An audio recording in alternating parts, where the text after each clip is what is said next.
back to this week's episode of AMA Friday with Amy Miller, recruiting in yoga pants. So, hot take this week, y'all. I don't think people are going to like it very much, but I told you I would tell you the truth. So, here we go. Most recruiters do not read cover letters. There, I said it. I'm just telling you the truth, y'all. Most recruiters, unless they are requiring a cover letter and they have made that clear in their job description, in whatever, if they've reached out to you, whatever it is, most recruiters are not going to read a cover letter. This is bad news for a lot of you because you are dying on that hill that you absolutely must have a cover letter, and you've spent 3 hours drafting it and you've worked so hard, and who the hell do I think I am to not read your cover letter? I get it. It's frustrating. Let me tell you why I don't read cover letters for the most part. There's always exceptions. We'll get to that. They provide no value. They do not tell me anything that would be helpful for me to know, or they do not cover anything that is not already addressed in the resume. For the most part, I will just go straight to the resume. If you send me an email and you have 2 attachments and one is a cover letter and one is a resume, I promise you I will, assuming you give me a reason to open it, which we're going to talk about, I will open the resume attachment and I will either see or not see what I need to see there. And I will most likely, unless I'm just super curious, and I am a very nosy person, so you might get me just because I got a little Miss Kravitz in me, but I most likely will not open the cover letter attachment. I'm looking for one basic thing when reviewing a resume, and we've talked about this. I'm looking for a fit for the basic qualifications of the roles that I am recruiting for. Okay, even if it's an opportunistic, like, hey, I work in your industry and, hey, could be open for the right kind of role. Here's a little about me. Cool, I can work with that, and I may sometimes find a great role for you or get you in front of the right recruiter or whatever. I don't need a separate cover letter attachment to make that connection, and I'm probably not going to open it because of that, because I've got your email. We're going to talk more about that in a moment. I've got your resume, which is where the meat is. That's what I really want to get to, what I really want to learn about you. And the cover letter usually just ends up being like an extra unimportant document that I don't even open. Okay, so that's really the big why. There's one main reason why, and it's because they're not that helpful. Okay, now let's talk about 2 things. What a helpful cover letter would look like, and what are some actual alternatives to the traditional cover letter. Okay, I'm not saying don't make an introduction. I'm not saying give me context that might be helpful. I'm saying this old archaic practice of a standalone cover letter. Do you ever wonder why we call a cover letter a cover letter? Can I give you a little trivia just real quick?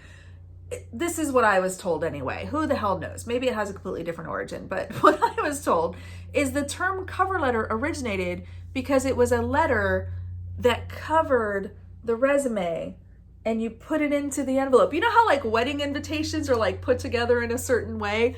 Back in the day, resumes and cover letters had similar rules, and the cover letter actually laid over the resume, and you slid it into an 8.5 by 11 or 9 by 11 or whatever, the appropriate size envelope, so you didn't fold it. You slid it in there with the cover letter on top, covering the resume, hence the name, and that would be sent by the mail to, an HR department or whatever. So guess what? You no longer need to cover your resume. Now you can just send the resume and it's good. We know what you're doing. You want to work for us. We got it. So with that, with the shift in how we hire, and now, we're looking at online applications and we're running searches, and somebody somewhere apparently is using a robot algorithm to look at your resume.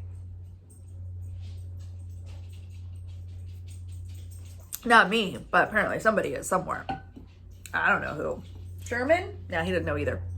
Okay, anyway, the point is the initial intention of the cover letter has kind of gone away. We don't necessarily need that anymore. And so therefore, a lot of recruiters just kind of skip it. They don't necessarily see the value or really need that extra introduction over the cover letter. So that's the why. But what are some alternatives to cover letters? I kind of mentioned this earlier, right? If you send me an email and you've got the attachments there and I'm gonna open the resume, guess what is actually your cover letter? The email. The introduction email. Hi, Mr. or Mrs. Hiring Manager or Recruiter. I'm interested in this particular role. I'm looking for an opportunity to do this thing, whatever. I mean, it's kind of like the networking templates that are available to y'all. If you haven't picked that up, think about doing that. Networking and the subject line, amy@recruitinginyogapants.com, get yours. But it's kind of that same concept where we are making an introduction. We are kind of giving enough insight to give someone a reason to open your attachment or click your link or whatever to go to the resume, because that's really the point. We want you to read the damn resume. That's more important than anything else. Read the resume. So the email can function as a cover letter of sorts. Your LinkedIn profile, okay? So if you are somebody who's in an industry that's booming and recruiters are coming to you, leverage that about section of your LinkedIn profile. Have that function as your cover letter. I'm a person who does a thing and I've accomplished these things and have been successful doing this, that, and the other, things like that. So that's the kind of context which, again, we're looking for just enough insight and just enough meat about you to want to look at the resume. That's the whole purpose of the cover letter. And in most cases, it's not needed in a formal fashion that you're used to. The final thing I'll say about cover letters, bad ones are way more damaging to your application than no cover letter at all. Now, if a company is requiring it or they've specified in their job ad or whatever that, please submit your cover letter, and you best believe they want to see a cover letter. Okay, that's a different topic for another time. But for the most part, if it's not being called out and it's not being asked for, there's not necessarily an expectation that you'll include one, nor do you have to, especially if you're using a tired old template like everybody else. There's no value in it. And frankly, I would rather take that time to spend on your resume and not reading a letter that a lot of times isn't even addressed to me. Now, I understand you're not always going to have a name. And that's fair.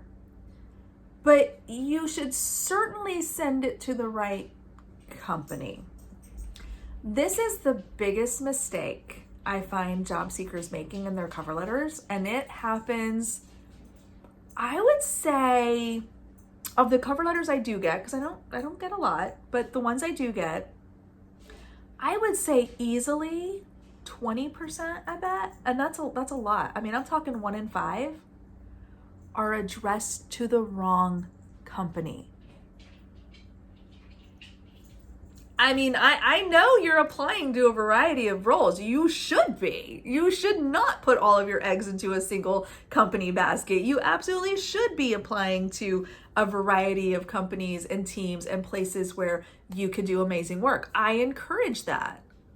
But sending a cover letter to me at Microsoft that tells me how excited you are about working for Google, not helpful. Okay? So that is one pretty clear indicator of a poorly written cover letter hurting you more than it helps you. And those 1 in 5 people would be better off just not including a cover letter at all. Okay, so just so we're clear.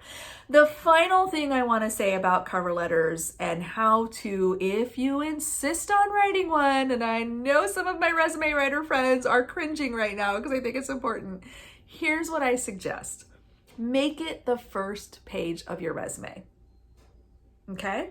So again, if you're just dealing with an online application and you're just uploading it into, and hoping that Sherman passes it on to me, I get it. make it the first page of your resume. That way there is a single file, Amy Miller Resume 2020, whatever you want to call it. I like first name, last name resume, but that's just me. And if you're doing it in Word or PDF or whatever, the first page can be your introduction. It can be that cover.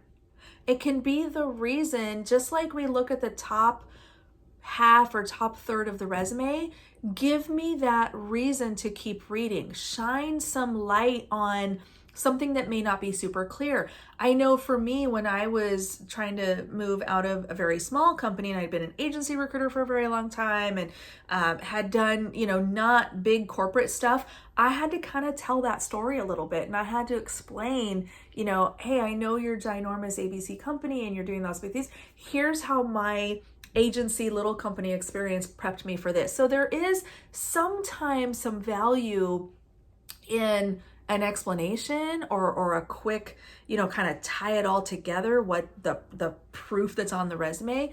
But for the most part, y'all, that tired old 3-paragraph template is absolute shit and you shouldn't use it. Okay, so I hope that helps. This video went a little bit longer than I thought it would. I really thought it was gonna be like 7 minutes tops. Never works out that way, does it? But I hope this helps. So if you are curious and you want to learn more about cover letters, let's talk about it in the comments. Drop me a comment. I read all of them. You can always email me, amy@recruitinginyogapants.com, if you want to have a deeper conversation. But I'd be really curious to hear your thoughts. And certainly if you've had success because of cover letters, share it with your friends. Okay, let's talk about it. Let's learn from each other. And I promise, if I see good ones, I will read them in their entirety. All right, we'll see you next week.